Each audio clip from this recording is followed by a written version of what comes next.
Okay. Have you ever had someone tell you that you should charge hourly for your freelancing services? Well, I am here to share with you today 10 really powerful reasons why you actually should not charge hourly.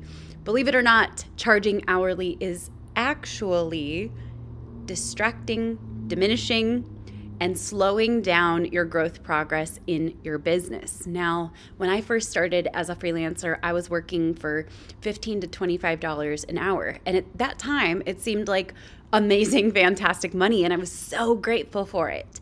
However, there were a bunch of different things I started to notice as we scaled our business and grew, and things that really and truly supported the idea of actually not charging hourly. So let's just dive on into these 10 reasons. And I'm super curious, what type of freelancing work do you do? Go ahead and share in the comments beneath this video, because it is time to dive on into 10 reasons why you should not charge hourly. Number 1, it easily allows for scope creep.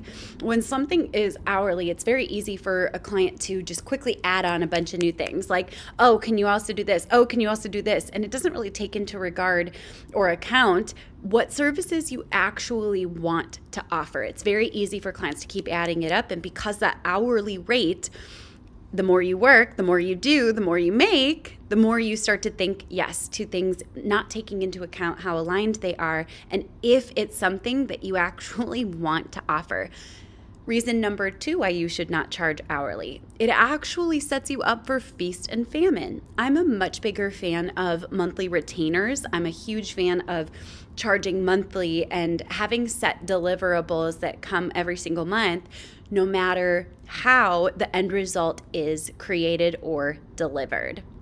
Number 3, charging hourly actually punishes you for working more quickly. So we'll talk about this more in point number 8, but sometimes when you think about a task, if a task is going to take you 5 minutes to get done, you're only going to be able to charge a fraction of your hourly rate versus when you are working on something and you take an hour to do it, now you get your full hourly rate. And the truth is, as we become better at things, we work more efficiently, more effectively. We bring on a team and tools and expertise and skills and mastery that allow us to get work done more quickly. So charging hourly is actually punishing you for working more quickly, especially with each and every individual client.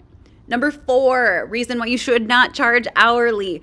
Hourly essentially keeps you stuck in dollars for hours, and it actually has a built-in glass ceiling.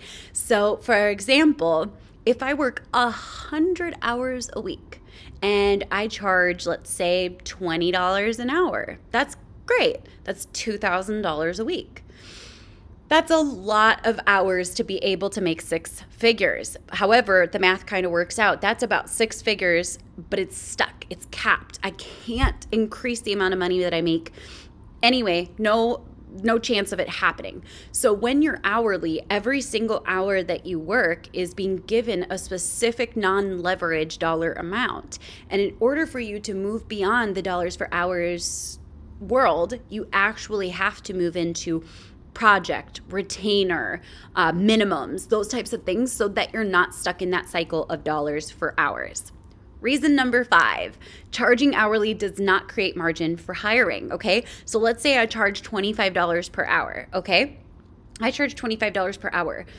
And when I'm trying to calculate how much I can afford to bring a team member, a VA, an OBM, a graphic designer onto my team, I might falsely conclude that I could afford someone at $15 an hour, because then technically I'd still be making $10 an hour, right? Incorrect. Because what that doesn't take into account is, ready for it, taxes, overhead, any kind of profit or owner's pay. So when you're hourly, we forget to take into account taxes, and that it doesn't create that margin, that room to be able to hire more people. Reason number 6 why you should not charge hourly. Clients can start to nickel and dime. I don't know about you, but when I see an itemized receipt, I'm going to take a good hard look at all of the things on that itemized receipt. And oftentimes, if you find that clients are saying, hey, I noticed that you did this and I feel like it could have taken less time, or I noticed that you charged me for this, I feel like that should be free. Suddenly you get into this itemized experience where clients continually want to lower the rates that you're working for simply by questioning the amount of time and expertise that you're putting into each and every hour on their invoice. Reason number 7 why you should not charge hourly. It doesn't take into account your expertise, your study, the experiences that you've had, the results that you bring forth, the investment you put into your business, whether time or money, or even the proper tools that it takes to get the job done. Reason number 8. What takes a newbie 10 hours might take an expert 10 minutes. So you're telling me that a newbie should make more money because they spent more time on something, whereas an expert could come in and quickly put it together in 10 or 20 minutes. I don't think so. The truth is experts should be able to charge more because they're not bound to the dollars per hour model. And so when you shift into a retainer model, it completely changes the entire game, the dynamic, the expertise with which you position yourself. Reason number 9 why you should not charge hourly. The tasks we perform are rarely just the tasks. Now, I used to be a hairstylist, okay? So back when I was a hairstylist, there was minimal prep work that went into things. Yes, there's the mental prep work of preparing for the day and preparing for clients, and who knows what's going to happen with clients in any given day. But if I needed to do extensions, it took me about 5 minutes to lay out my extensions, get everything ready, and then the decompression or cleaning process takes 5 or 10 minutes. So it's not a huge mental shift into each and every client. You're able to kind of compartmentalize and work from client to client very quickly. However, when we are working with strategy and deliverables and things that require research, it's rarely just the task that we're doing with minimal prep work. There's prep work, context switching, decompression, researching specific things for each and every client, auditing clients' accounts. There's so much that goes into what we do. Sometimes people will say, I want my hourly rate to be $100, so I think I should charge $100 per hour, and a client strategy call is 1 hour. Well, that doesn't take into account the time that you prepped for it, the research that you've done, your expertise, the context switching, because you can't just go from call to call to call to call all day, every day. Ask me how I know. I've tried. The truth is it doesn't give you margin, space, the ability to build in boundaries or even scale. And reason number 10 why you should not charge hourly is because it doesn't take into account the value, the results, and the expertise with which the end result, the value, is delivered. There was a huge debacle years ago about the logo that was delivered. I think it was to Tennessee, but don't quote me on that. There was this logo that was delivered to a particular state, and the logo cost a crazy amount of money, way more than it would take probably 100 graphic designers to create in 100 hours at an hourly rate. And a lot of times we forget that you are not just paying for the work that goes into things or the deliverable, you're paying for the end result, the expertise, and everything that goes into it.